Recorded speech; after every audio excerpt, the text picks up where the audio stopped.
Once upon a time, in the heart of medieval England, a poet walked the streets of London, observing the world around him with an eye both sharp and compassionate. His name was Geoffrey Chaucer, a man who would one day be hailed as the father of English poetry. Born in the 1340s, Chaucer was no ordinary poet. He was a courtier, a diplomat, and a keen observer of human nature.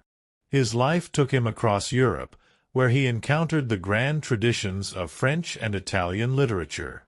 But instead of merely imitating them, Chaucer chose a different path.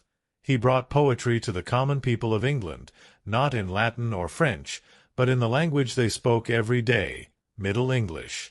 His greatest masterpiece, the Canterbury Tales, is a brilliant tapestry of medieval life. In it, he introduces us to a lively group of pilgrims, each with a story to tell.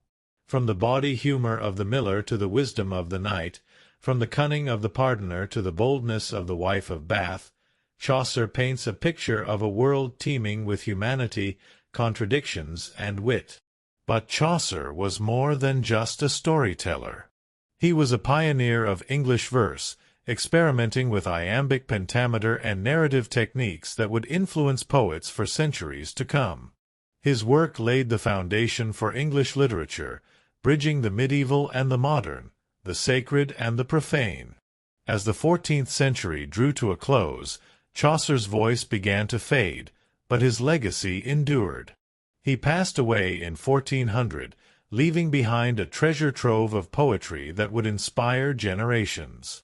Today, his words still echo through time, reminding us that even in the distant past, human nature, its flaws, its joys, its laughter, remains unchanged.